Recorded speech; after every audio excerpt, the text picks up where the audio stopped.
Hello students, day 18 present indefinite tense simple present.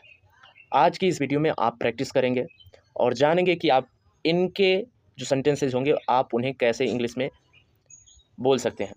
तो चलिए फिर बिना देरी के हम शुरू करते हैं। प्रेजेंट एंड डेफिनेट टेंस की पहचान करते हैं और फिर उनसे रिलेटेड जो स्ट्रक्चर होता है उसे जानते हैं और फिर इनके सेंटेंसेस को प्रैक्टिस करते हैं।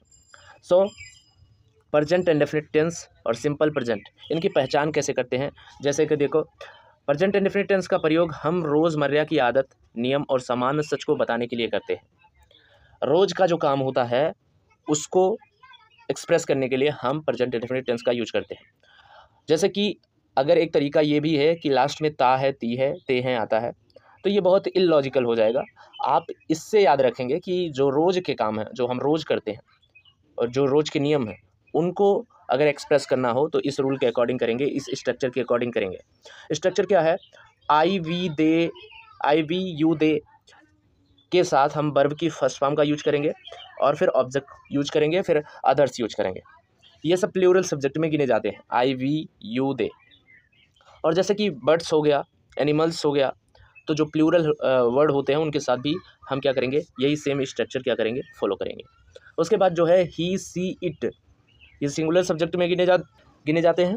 और सिंगुलर सब्जेक्ट जैसे कि राम, सीता, कोई नाम आ गया या फिर एक पक्षी आ गई, एक जानवर आ गया, तो उसके साथ ये वाला स्ट्रक्चर यूज करेंगे जहाँ पर वर्ब की फर्स्ट फॉर्म में यस या यस लगाना होता है, फिर ऑब्जेक्ट लिखना होता है और फिर अदर्स लिख सकते हैं। ये स्ट्रक्चर आपको यूज करना है। ये बहुत ही बेसिक रूल स्ट्रक्चर है और बहुत ही इंपॉर्टेंट भी है आपके लिए। तो इससे याद रखना आपके लिए बहुत बेहतरीन हो जाता है, बहुत ज़्यादा ज़रूरी हो जाता है। और यही दो स्ट्रक्चर के सेंटेंसेस अक्सर हम डेली लाइफ में बोलते रहते हैं, ठीक है। तो इनको यूज करना ज़रूरी है, ठीक है, इनको याद करना ज़रूरी है। So let's go add.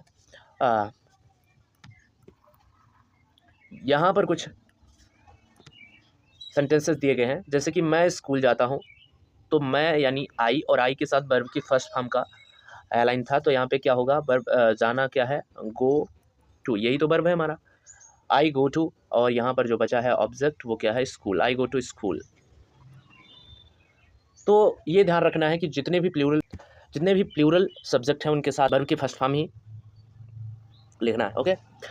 हम क्रिकेट खेलते हैं, हम की अंग्रेजी होती है we play cricket, we play cricket. Play इसलिए लगा है क्योंकि बी प्लूरल है और प्लूरल के साथ वर्ब की फर्स्ट फॉर्म ही लगाना है, ओके। वह आम खाता है, वह या कोई एक लड़का होगा, वह यानी ही, और खाता है। और इसमें जब सिंगुलर है, ही, सी, इट है, तो उसके साथ यस या यस फॉर्म लगते हैं, यानी वर्ब की फर्स्ट फॉर्म में यस जोड़ना होता है। तो ईट में एस जोड़ा गया, इट्स हो गया, और फिर उसके बाद मैंगो, ही ईट्स मैंगो, वो आम खाता है। वो अच्छा गाती है, तो क्या होगा, वो एक लड़की है, सी, और गाना यानी सिंग, उसमें यस जोड़ना है, सिंग्स, और अच्छा यानी वेल, सी सिंग्स वेल। वे मेहनत करते हैं, वे मेहनत करते हैं, वे प्लूरल में होता है, तो इसके साथ वर्ब की first form, way work hard, they work hard, okay. So I think you got it. चलिए एक कन्वर्जन देखते हैं और एक नोट देख लेते हैं।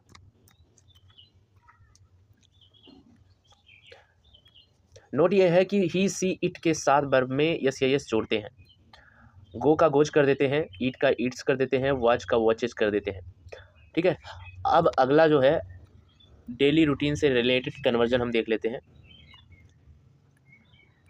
जो कि एक्ट किया गया है। अर्जुन ने कहा, What do you do every day?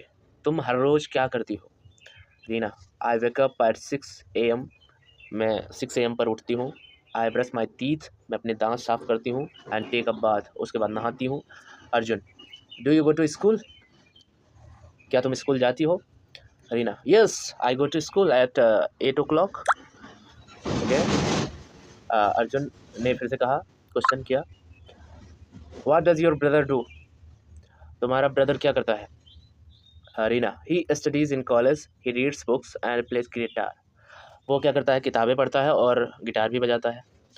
Arjun, that's nice, I also play the guitar, ये तो बहुत अच्छा है, मैं भी गिटार बजाता हूँ। सो इस तरह की कन्वर्जन जो है आप प्रेजेंट एंड डेफिनेट जो है वो आपके लिए बहुत इंपॉर्टेंट है, सिंपल प्रेजेंट आपके लिए बहुत इंपॉर्टेंट है। इसका स्ट्रक्चर याद रखिए, इसकी पहचान याद रखिए, जो कि आपके इंग्लिश बोलने में बहुत ज़्यादा काम आने वाला है। फिर मिलते हैं अगली वीडियो में। जय हिंद।